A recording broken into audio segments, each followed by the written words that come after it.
Hello. So you asked that we solve this problem where a ball is designed by revolving completely by y equals x squared minus 1 from when y is 0 to when y is 3, and that x is greater or equals to 0 around the y-axis. So from this we are asked to find the volume of that ball. Now when we take the surface of that ball, the area around the x-axis is going to be pi x squared. So the volume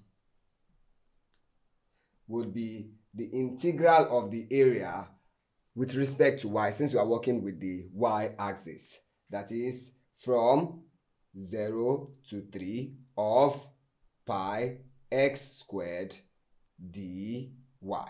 Now this is what we're going to use to solve this problem. Now you recall that in this question we're given the equation where we say y equals x squared minus 1. So we have to replace this x here with a function of y so that we can be able to integrate this with respect to y. So from here we can say x squared equals y plus 1, which implies that x is the square root of y plus 1.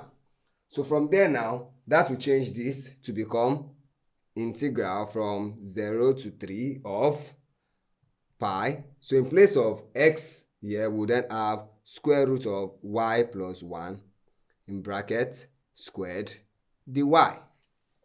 Now what this means is that we take out the pi and then we have integral of 0 to 3. Now this square cancels the square root, so we have y plus 1 dy.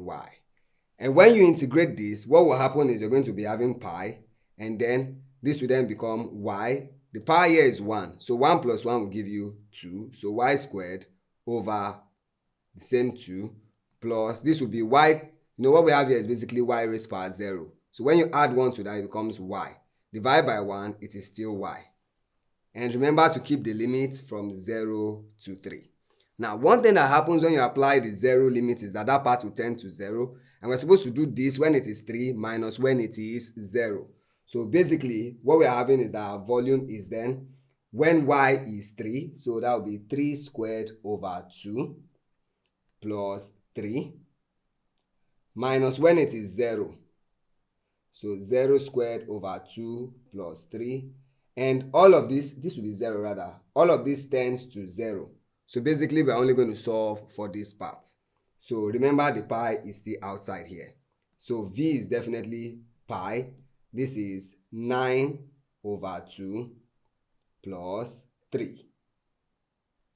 And this would give us pi into, now when we add this up, we have 2 here. And then 9 plus 6 would give us 15. So our final answer is 15 over 2 pi, or just basically 7.5 pi.